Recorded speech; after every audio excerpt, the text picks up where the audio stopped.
নমস্কার বন্ধুরা, তোমাদের ইউটিউব চ্যানেল জিকে মানিয়াতে তোমাদের স্বাগত। বন্ধুরা, বেশ কিছু প্রশ্ন প্রচুর ক্যান্ডিডেট করেছে ক্লার্কশিপ মেন্স পরীক্ষা নিয়ে। বেশ কিছু প্রশ্ন সেগুলো আমরা আজকে দেখব এবং অনেক কনফিউশন আছে তোমাদের, সেগুলো দূর করার চেষ্টা করব। চলো, অবশ্যই যারা ক্লার্কশিপ মেন্স পরীক্ষা দিতে যাচ্ছ তারা কিন্তু ভিডিওটা দেখো, অনেকটাই ফ্রুটফুল হতে চলেছে।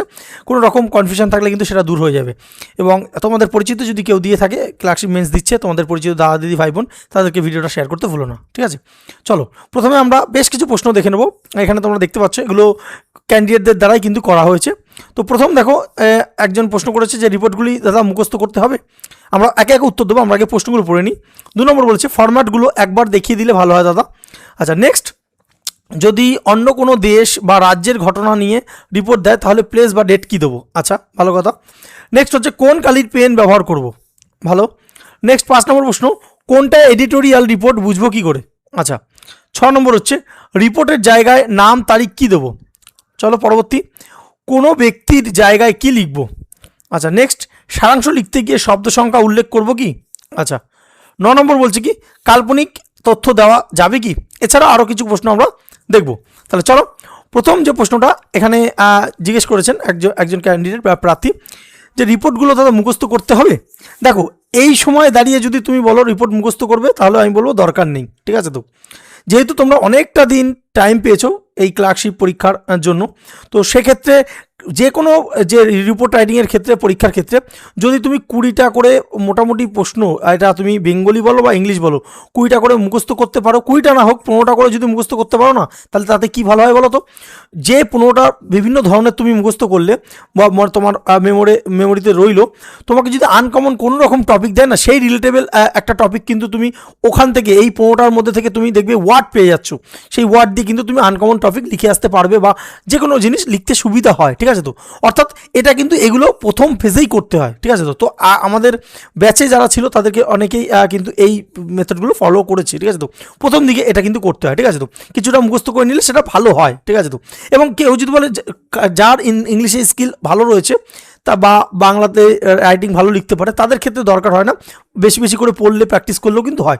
আর একটা মেথড রয়েছে যেটা হচ্ছে খুব ভালো করে প্র্যাকটিস করলে, অর্থাৎ কেউ যদি প্রথম দিন থেকে শুরু করে প্র্যাকটিস করতে প্রতিদিন বেসিসে একটা করে রিপোর্ট বা একটা করে প্রতিবেদন, সারাংশ ইংলিশের ঠিক যেরকম প্রেসি, ট্রান্সলেশন, বঙ্গানুবাদ, এরকম করে যদি প্র্যাকটিস করে গেছে, তার কাছে কিন্তু আর মুখস্থ করার কোনো দরকার নেই। কারণ সে পড়তে প্র্যাকটিস করতে করতে নতুন ওয়ার্ড শিখেছে, একটা জায়গায় একটা রিপোর্টের জিনিস, কিছু জিনিস অন্য রিপোর্টে ভালো লেগেছে, সেটাকে কীভাবে ইউজ করতে হয় সেটা কিন্তু জেনে গেছে, ঠিক আছে? তো এই মুহূর্তে দাঁড়িয়ে কিন্তু মুখস্থ করা যাবে না, যা হওয়ার কিন্তু হয়ে গেছে, ঠিক আছে? তো আশা করি এই উত্তরটা তোমরা পেয়েছো। নেক্সট যে প্রশ্নটা, ফরম্যাটগুলো একবার দেখিয়ে দিলে ভালো হয়। আচ্ছা, অবশ্যই আমরা রিপোর্টের যে ফরম্যাটগুলো একবার একটু দেখে নাও। দেখো, যদি তোমাকে বেঙ্গলি যে রিপোর্ট, এখানে ধরো একটা প্রথমে তোমরা জানো শিরোনাম দিতে হয়। তো এখানে অনেকে বলছে দাদা এখানে কি আমি এরকমভাবে লিখে দেবো যে শিরোনাম বা এটা লেখার দরকার নেই, শিরোনাম বলে লেখার দরকার নেই, তুমি এরকম ডাইরেক্টলি লিখে দেবে। যেমন এখানে একটা রয়েছে যে নারী পরিবর্তনের শক্তি, সমাজ গঠনে নারীর ক্ষমতায়নের উজ্জ্বল দৃষ্টান্ত, ঠিক আছে? তো এরকম করে তুমি যে শিরোনামটা দিতে পারো। তারপর কি দেবে? তারপর দেখো নিজস্ব সংবাদদাতা দেবে, ক খ গ, ঠিক আছে? তো এবং তার পাশে কি তারিখটা দেবে।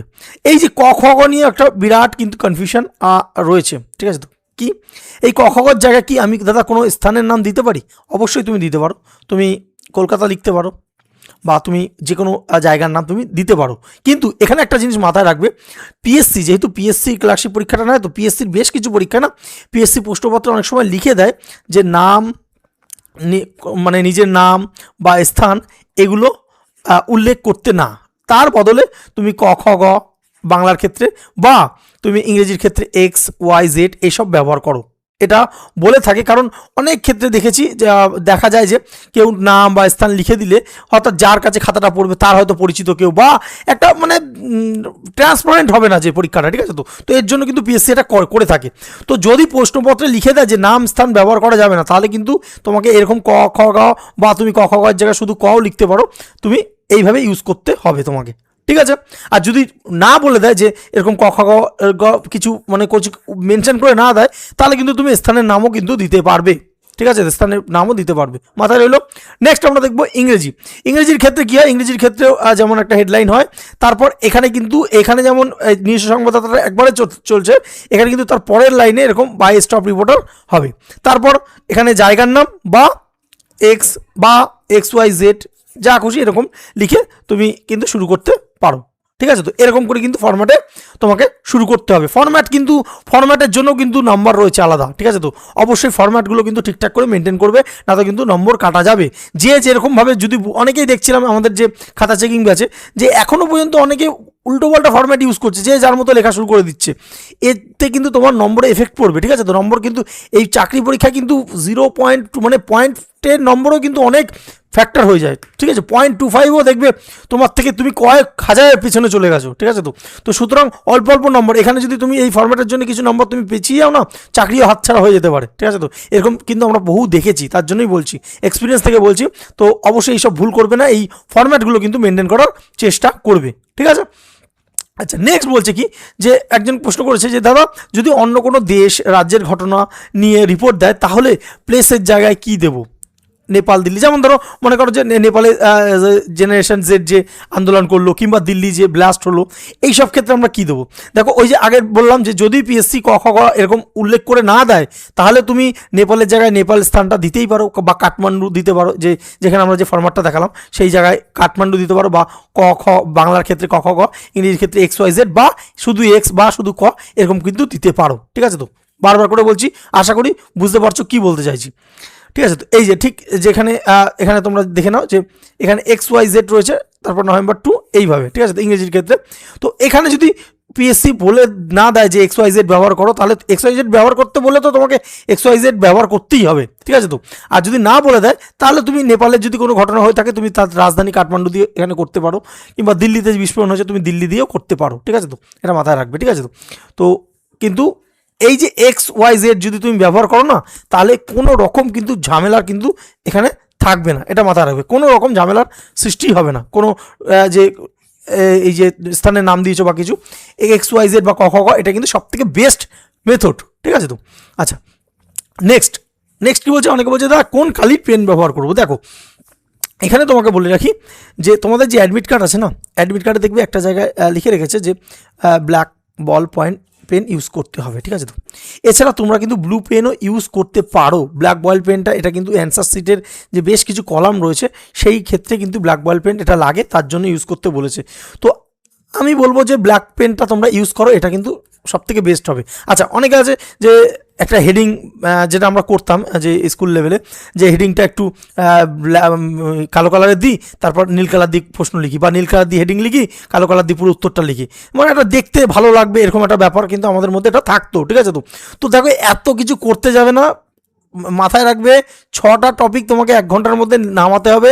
এত ডিজাইন করতে গেলে কিন্তু মানে আসল কিছু পয়েন্ট মিস করবে, কিংবা কোনো টপিক কিন্তু ছেড়ে দিয়ে বেরিয়ে আসবে, সেক্ষেত্রে কিন্তু অনেক ক্ষতি হয়ে যাবে। তোমার এই কালারিং করার জন্য কিন্তু কোনো নম্বর দেবে না। ঠিক আছে, তো এটা মাথা রাখবে। তো ব্ল্যাক বল পেনটা সব থেকে বেস্ট যদি ইউজ করো, যে কালো কালারের 2টো কি 3টে পেন নিয়ে যাবে, কারণ কোন পেন ডিস্টার্ব করে পরীক্ষার মাঝখানে কিন্তু কাউকে চেতেও পারবে না, এর জন্য বলছি ব্ল্যাক পয়েন্টটা ইউজ করো। ঠিক আছে, তো আচ্ছা নেক্সট, কোনটা এডিটোরিয়াল বুঝবো কী করে? এখন এই সময় দাঁড়িয়ে এসেও অনেকে কিন্তু এত দেখো বিভিন্ন জন তোমরা বিভিন্ন জায়গায় পড়াশোনা করেছো। ঠিক আছে, তো কেউ তোমাদের লোকাল কোনো টিচারের কাছে পড়েছো, কেউ নিজে সেলফ স্টাডি করেছো, কেউ 5টা বই ঘেটে পড়েছো, কেউ আমাদের ব্যাচে পড়েছো, বিভিন্ন জন বিভিন্ন জায়গায় পড়েছো। ঠিক আছে, তো আশা করি কোনো না কোনো জায়গায় তোমরা শিখে এসছো ব্যাপারটা, কিন্তু তারপরেও এখনও দেখছি কয়েকজনের কিন্তু প্রশ্ন আসছে দাদা এডিটোরিয়াল রিপোর্ট বুঝবো কী করে। ঠিক আছে, তো যাই হোক এই কনফিউশনটাও দূর করে দিই।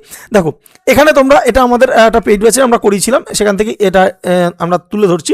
দেখো সংবাদপত্র যে প্রতিবেদন আমাদের যে এখানে রিপোর্ট রাইটিং, অর্থাৎ যে তোমাদের প্রতিবেদন যেটা দেয় না, ক্লার্কশিপ পরীক্ষা যেটা দেয়, সেটা কি কোনো ঘটনা বা অনুষ্ঠান বা দুর্ঘটনা, উৎসব, এই বিশেষ যে কার্যকলাপ তার যে বস্তুনিষ্ঠ বিবরণ যা সংবাদপত্র বা অন্য কোনো মাধ্যমে যে প্রকাশের উপযোগী হয়ে লেখা হয়। যেমন আমরা লিখছি যে নিজস্ব সংবাদদাতা দিয়ে, এইটা হচ্ছে কি, এটা হচ্ছে রিপোর্ট রাইটিং। ঠিক আছে, তো রিপোর্ট রাইটিং, আর এইটাই কিন্তু পিএসসি ক্লার্কশিপে আসে, পিএসসি ক্লার্কশিপে কিন্তু এটাই দেয়। ঠিক আছে, তো আচ্ছা এবার অনেকে বলছে যে দাদা যদি আমি একজনকে অনেকবার বললাম যে পিএসসি ক্লার্কশিপে এইটা দেয়, বিগত কয়েক বছর তোমরা দেখে নাও যে এইটাই দেয়, অর্থাৎ রিপোর্ট দেয়, এডিটোরিয়াল রিপোর্ট দেয় না। তো সে বললো যে দাদা যদি এডিটোরিয়াল দিয়ে দেয়, ঠিক আছে, যদি এডিটোরিয়াল দিয়ে দেয় তো তার প্রশ্ন অনুযায়ী তাহলে সম্পাদকীয় বা এডিটোরিয়াল লেটারটা কি? দেখো সম্পাদকীয় যে লেটারটা বা সম্পাদকীয় যে রিপোর্টটা, এটা কি, এটা কোনো একটা সংবাদ, কোনো একটা ঘটনা বা সামাজিক সমস্যা এর উপর সংবাদপত্রের সম্পাদক বা সম্পাদনা বিভাগের মতামত বিশ্লেষাত্মক রচনা। অর্থাৎ কি, অর্থাৎ মনে করো এই যে এখানে তোমাকে একটা প্রশ্ন বলে দিল যে এই যে নেপালে বা এখানে সব থেকে বেস্ট হচ্ছে দিল্লিতে যে বিস্ফোরণ হয়েছে এই নিয়ে একটা রিপোর্ট লেখো। তাহলে তুমি কি লিখবে যে দিল্লিতে ভয়াবহ বিস্ফোরণ, ঠিক আছে, তো এতজন মৃত বলে নিজস্ব সংবাদদাতা ক খ গ দিয়ে বা অল্টারনেটিভ দিল্লি দিয়ে তুমি শুরু করলে। তো এই যে লিখছো, অর্থাৎ সেই দিল্লিতে বিস্ফোরণটা কবে হলো, কেন হলো, কতজন মারা গেল, সেখানকার আমাদের প্রধানমন্ত্রী বা মুখ্যমন্ত্রী কী ঘোষণা করেছেন, সেখানকার যে মুখ্যমন্ত্রী কী ঘোষণা করেছেন, এই যে বিস্তার, অর্থাৎ যে ঘটনাটা শুধুমাত্র বর্ণনা করে দিচ্ছ, এই যে ব্যাপারটা, এইটা হচ্ছে কি, এটা হচ্ছে রিপোর্ট বা প্রতিবেদন, যেটা ক্লার্কশিপ পরীক্ষা এতদিন দিয়ে আসছে। এইবার তোমাদের প্রশ্ন যে এডিটোরিয়াল লেটার কি, তো এডিটোরিয়াল লেটার এটা দিয়ে এডিটোরিয়াল লেটার হয়ে যাবে কখন হবে, যখন এই যে বিস্ফোরণ হলো, অর্থাৎ একটা সন্ত্রাসবাদী হামলা হয়েছে, তো এই যে সন্ত্রাসবাদীর হামলার নিন্দা নিয়ে কোনো একটা সম্পাদক যে তার যে মতামত, অর্থাৎ দিল্লি যে বিস্ফোরণ হলো, সে তখন লিখবে যে সন্ত্রাসবাদটা ঠিকঠাক নয়, ঠিক আছে, তো সন্ত্রাসবাদটা বা যে সমাজের পক্ষে ক্ষতিকারক বা সমাজ বা দেশ বা যে সব কিছুর পক্ষে কিন্তু একটা ক্ষতিকারক সন্ত্রাসবাদ, এই যে দিল্লিতে সাম্প্রতিক যেটা হলো, এতজন মারা গেল, এই যে ভয়াবহ ব্যাপার, অর্থাৎ এইটা নিয়ে চুলচেরা যে বিশ্লেষণ হচ্ছে, এইটা হচ্ছে এডিটোরিয়াল লেটার, ঠিক আছে, তো অর্থাৎ সম্পাদকীয় লেটার, যেটা আমরা WBCS পরীক্ষা কিন্তু দেখতে পাই যে সম্পাদকীয় লেটার কিন্তু দেয়। কেন জানো? দেখো, এটা দেওয়ার কারণ আছে, কারণ WBCS পরীক্ষা কিন্তু 3 ঘন্টা তুমি সময় পাবে, ঠিক আছে, তো 3 ঘন্টা তুমি ভাবনা চিন্তা করে তুমি বিশ্লেষণ করতে পারবে, চুলচেরা বিশ্লেষণ করতে পারবে, তখন কিন্তু তুমি এটা লিখতে পারবে। এইটা কিন্তু ক্লার্কশিপের মতো পরীক্ষা যেখানে 6টা টপিক 1 ঘন্টা লিখতে হয়, সেখানে দাঁড়িয়ে যদি তোমাকে এডিটোরিয়াল লেটার লিখতে দেয়, তোমার কিন্তু মানে একটা কালঘাম ছুটবে, কারণ ওখানে অনেক কিন্তু চুলচেরা বিশ্লেষণ করে ব্যাপারগুলো দিতে হয়, ঠিক আছে।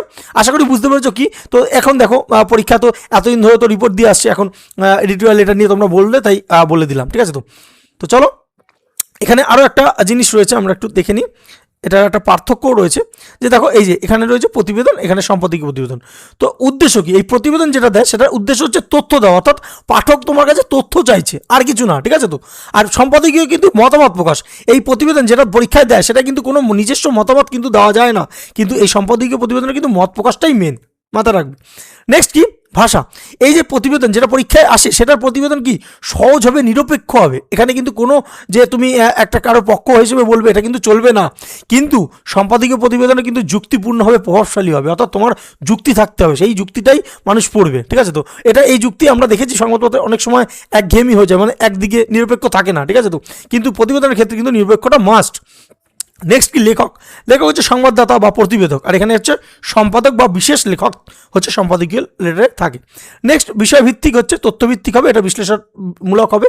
নেক্সট হচ্ছে ঘটনা জানা হচ্ছে মেন কাজ, এটা হচ্ছে চিন্তা উদ্রেক করা, অর্থাৎ এর ভেতর দিয়ে যে জিস্ট যেটা বের করে নিয়ে আসা হচ্ছে সম্পাদকীয় লেটারের কিন্তু কাজ, ঠিক আছে। তো এটা কিন্তু আমাদের পরীক্ষায় কিন্তু আসছে, মাথায় রাখবে। তোমাদের একটা প্রশ্ন ছিল, তাই পুরো ভালো করে কিন্তু বুঝিয়ে দিলাম, ঠিক আছে। আচ্ছা, নেক্সট কি বলছে, যে রিপোর্টের জায়গায় নাম এবং তারিখ কি দেবো, রিপোর্টের জায়গায় নাম এবং তারিখ কি দেবো। তো অলরেডি তো এটার অ্যান্সার তো আমরা দিয়েই দিলাম, তো পেয়ে গেছো। নেক্সট, কোনো ব্যক্তির জায়গায় কি লিখবো। হ্যাঁ, এটা বলতে চেয়েছি অ্যাকচুয়ালি যে রিপোর্টে দেখবে কোনো যখন রিপোর্টে তো আমরা লিখি, তো রিপোর্টের ক্ষেত্রে আমরা মিডিলে কোনো একটা, ধরো কোনো একটা ব্যক্তিত্বর আমরা কিছু বলেছে, তার যে নাম, এটা অনেক সময় কি লিখবো। তো এখানে দেখো, এখানে যেমন একটা আমাদের একটা যে রিপোর্ট থেকে এটা ওই যে উক্তিটা এসছে, যে মুখ্যমন্ত্রী জানিয়েছেন, কি বলছেন, যেখানেই বাঙালিদের ওপর অন্যায় হবে আমরা নীরব থাকবো না, ঠিক আছে। কেন্দ্রীয় স্বরাষ্ট্র মন্ত্রকও ঘটনার রিপোর্ট তলব করেছে। দেখো, মুখ্যমন্ত্রী যেটা বলেছে না, সেটা ইনভার্টেড করার মধ্যে রইল, ঠিক আছে, রইল। এবং এই যে এটা মুখ্যমন্ত্রী জানিয়েছেন, বা এখানে তুমি মুখ্যমন্ত্রীর নামও তুমি দিতে পারতে, যে মুখ্যমন্ত্রী মমতা বন্দ্যোপাধ্যায় জানিয়েছেন, ঠিক আছে। কিন্তু এখানে ভুলভাল নাম কিন্তু দেবে না। হয়তো তুমি একটা দিতে চাইছো যে পশ্চিমবঙ্গের শিক্ষামন্ত্রী, হয়তো তুমি ব্রাত্য বসুর জায়গায় তুমি অন্য কোনো নাম তোমার মনে আসছে লিখে দিলে, একদম কিন্তু করবে না, ভুল তথ্য কিন্তু দেবে না, ঠিক আছে। তো সেক্ষেত্রে তুমি কিন্তু এটাও ইউজ করতে পারো যে জনৈক ব্যক্তি ক জানিয়েছেন, কিন্তু দেখো ক পা, এই ক জানিয়েছেন এটা লেখা যায়, কিন্তু ক পাল জানিয়েছে এরকমও লেখা দেখছিলাম, ক পাল, এটা শুনতে খারাপ লাগে, আর কিছু না। ক পাল জানিয়েছেন, ছ জ বলেছেন, মানে এটা শুনতে একটু খারাপ লাগে, কিন্তু লেখা যায়, ঠিক আছে, লেখা যায়, বলবো না, লেখা যায়। কিন্তু যদি তুমি এরকম মুখ্যমন্ত্রী বা কোনো যে সম্ভ্রান্ত কেউ, যেমন প্রধানমন্ত্রী, মুখ্যমন্ত্রী, বা কোনো একটা ব্লাড ডোনেশন ক্যাম্প হচ্ছে, সেখানে হয়তো রোটারি ক্লাব একটা ব্লাড ডোনেশন ক্যাম্প করছে, তো রোটারি ক্লাবের যে সম্পাদক, যে মাননীয় বা যে বিনয় মুখোপাধ্যায়, তিনি বলেছেন, ঠিক আছে। তো এই যে ব্যাপারটা, এটা কিন্তু তুমি লিখতে পারো, ঠিক আছে, অর্থাৎ নাম দিয়ে তুমি তার যে সে কিছু বলে থাকলে সেটা কিন্তু লেখা যায়, ঠিক আছে, তার বদলে ক দিয়েও লেখা যায়, কিন্তু শুনতে একটু মাঝে মধ্যে কিন্তু খারাপ লাগে, এটা মাথায় রাখবে।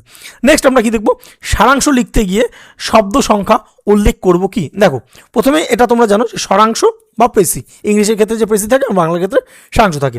সারাংশের ক্ষেত্রে আমরা কি করি, আমরা যেটা করি হচ্ছে একটা যে শিরোনাম দিই, হেডিং দিই, এবং তারপর কি সারাংশটা লিখি, এবং সারাংশটা অবশ্যই কিন্তু 1/3 মতো হতে হবে, একটু বেশি কম হলেও কিন্তু অসুবিধা নেই, ঠিক আছে। তো এটা মাথায় রাখবে, ঠিক আছে। তো মনে করো তোমাকে 60খানা শব্দের মধ্যে একটা সারাংশ লিখতে দিল, তো তুমি কি করবে, তুমি 20টা শব্দের মধ্যে লেখার চেষ্টা করবে। যদি তোমার 19টা হয় বা 18টা হয়, কিংবা যদি 22টা হয় বা 23টা হয়, ভয় পাওয়ার কোনো কারণ নেই, কারণ একটু এদিক ওদিক হতে পারে, তাতে কোনো রকম অসুবিধা নেই।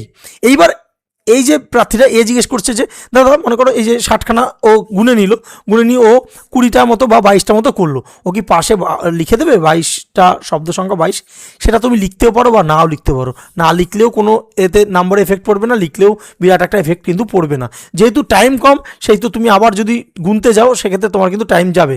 তোমার যদি মনে করো যে না আমার 50 মিনিটের মধ্যে টপিকগুলো লেখা দেখা হয়ে গেছে কমপ্লিট, আরও 5 মিনিট আমি মিলিয়ে নিয়েছি, আরও 5 মিনিট আমার হাতে রয়েছে, তখন তুমি বসে এইসব হাবিজাবি কাজগুলো কিন্তু করতে পারো, তাতে সেরকম কিছু হবে না। কিন্তু তুমি যদি মনে করো সারাংশটা লিখেই তুমি গোনা শুরু করো আবার যে কতটা ওয়ার্ডে লিখেছি, কারণ তোমার কিন্তু সারাংশ লিখতে গিয়ে অলরেডি প্যাসেজটা কিন্তু একবার গুনে নিতে হচ্ছে যে কত শব্দের মধ্যে আছে, তো সেখানে কিন্তু গুনতে একটা টাইম লাগবে। তারপরে তুমি তোমার উত্তর লেখার সময় যদি আবার লিখে গিয়ে যে গুনে লেখো, তো সেটাও কিন্তু একটা টাইম যাবে, ঠিক আছে। তো কারণ ওই সময়ের মধ্যে ওই টাইমের মধ্যে কিন্তু তোমাকে লিখতে লিখতে একটা যে সংখ্যার মধ্যে কিন্তু বেঁধে দিতে হবে, ঠিক আছে। তো এটা না লিখলেও কিন্তু কোনো ব্যাপার হয় না।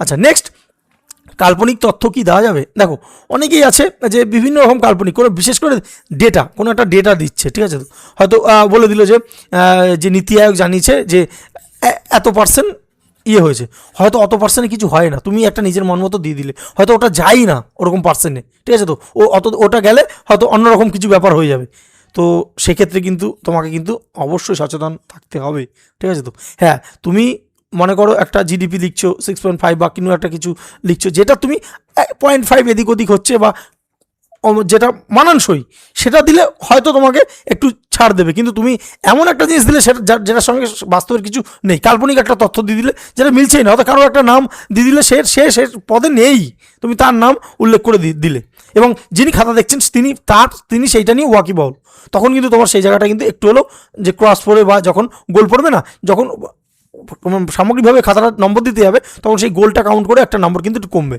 তো কাল্পনিক তথ্য দেওয়ার আগে কিন্তু 3-4 বার ভাববে, এটা কিন্তু অনেকেই করে দিয়ে দিই, টিচার কি জানে নাকি অত কিছু, টিচার খাতা দেখছে, টিচার অনেক কিছুই জানে, আবার তুমি হয়তো যেটা লিখছো সেটাই টিচার জানে, টিচার অনেক কিছু জানে না এটা ঠিক, কিন্তু তুমি হয়তো যেটা লিখছো সেইটা হয়তো সে কোনো রকমভাবে খবরের কাগজ বা কোথাও পড়েছে, কিন্তু তুমি দেখছো একদম গোদাগতভাবে ভুল দিয়েছো, তখন তার মনে কিন্তু একটা এফেক্ট পড়বে যে তার মানে এরকমভাবেই লিখছে, একটা কাল্পনিকভাবে লিখছে, বুঝতে পারছো কথা। তো তথ্য দেওয়ার কিন্তু 2-3 বার ভাববে, ঠিক আছে। তো এগুলো কিন্তু চালাকি করে দিতে হয়, তো চালাকিগুলো আশা করি এতদিন প্র্যাকটিস করতে করতে শিখেছো, সব কিছু তো আর বলা যায় না। আচ্ছা নেক্সট হচ্ছে হেডলাইন আন্ডারলাইন করবো কি না, প্রেসিতে যে নামটা দেবো, শিরোনামটা দেবো, সেটা আন্ডারলাইন করবো কি না। দেখো এইগুলো না একটা ইনভ্যালিড কোশ্চেন, ঠিক আছে। তো সত্যি ইনভ্যালিড কোশ্চেন, তো জানি না এই ব্যাপারগুলো কোথা থেকে এসছে। তো কেসটা হচ্ছে যে তুমি আন্ডারলাইন করার দরকার নেই কোনো, ঠিক আছে। তো আন্ডারলাইন কোনো একটা শিরোনাম লিখলে তার নিচে আন্ডারলাইন করার কোনো দরকার নেই, এটা হচ্ছে মেন। এবার করে দিলে যে তোমার নম্বর বিরাট কেটে যাবে এটাও বলছি না, তো করার দরকার নেই, বা করতে পারো, সেটা তোমার নিজের উপর ডিপেন্ড করছে, ঠিক আছে। আচ্ছা, তো এই ছিল আমাদের মোটামুটি একটা যে তোমাদের প্রশ্ন উত্তরগুলো আমরা দেওয়ার চেষ্টা করলাম। তার সাথে আরও 2-1টা জিনিস বলে দিই, যেটা ট্রান্সলেশন বা আমাদের বঙ্গানুবাদের ক্ষেত্রে, বঙ্গানুবাদ বা ট্রান্সলেশনের ক্ষেত্রে না চেষ্টা করবে, বঙ্গানুবাদ বিশেষ করে যে যখন যে ইংরেজি থেকে বাংলায় করবে, তখন না পুরো যেটা বারবার করে তোমরা নিজেরাও জানে যে একেবারে ওয়ার্ড টু ওয়ার্ড কিন্তু তুলবে না, ওটাকে একটা বাংলা যাতে শুনতে ভালো লাগে, তোমার কানে কিন্তু বাজবে।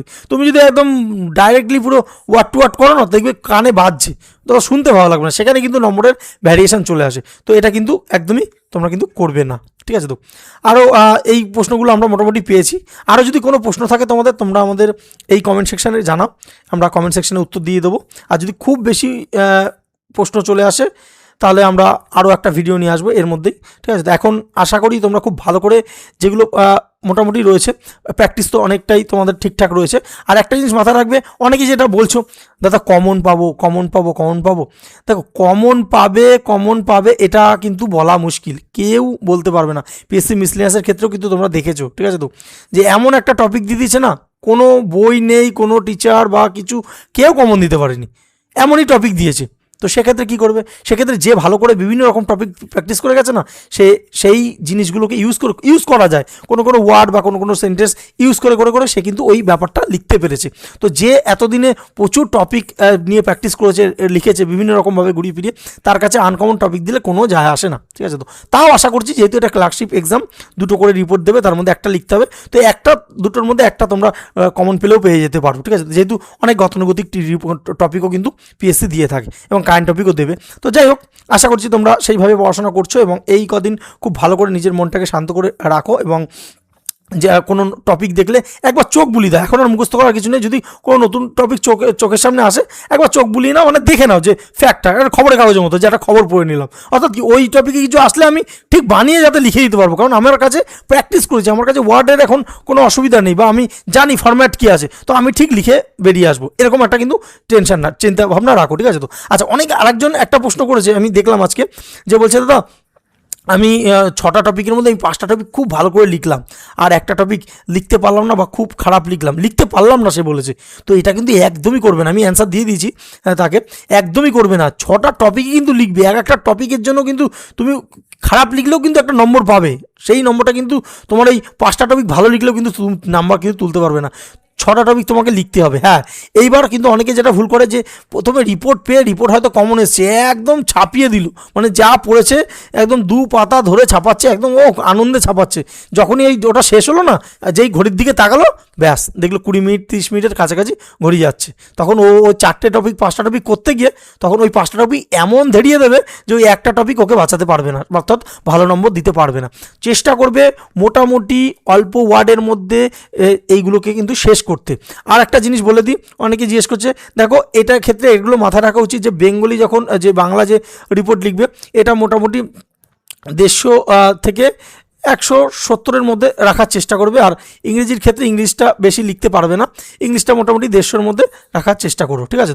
তো তার বেশি তো যদি লিখতে পারো, ভালো স্পিড থাকে, সেটা আমি বলছি না, অনেকেই এখন এতদিন প্র্যাকটিস করতে স্পিড এনে ফেলেছো।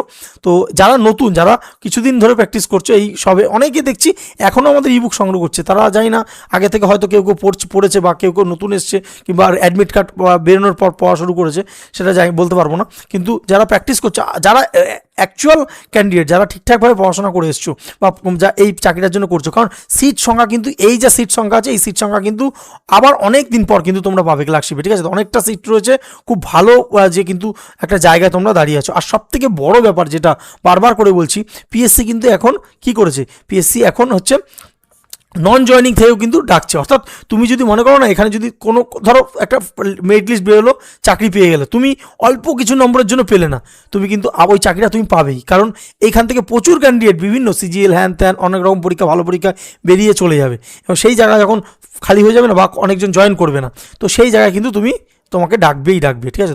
তো এটাকে হেলাফেলা করো না, খুব ভালো করে করো, একদম আশা করছি প্রচুর স্টুডেন্ট এখান থেকে কিন্তু চাকরি পাবে, খুব ভালো করে কিন্তু করো। আর যদি কোনো রকম প্রশ্ন থাকে কমেন্ট সেকশনে জানাতে কিন্তু ভুলো না।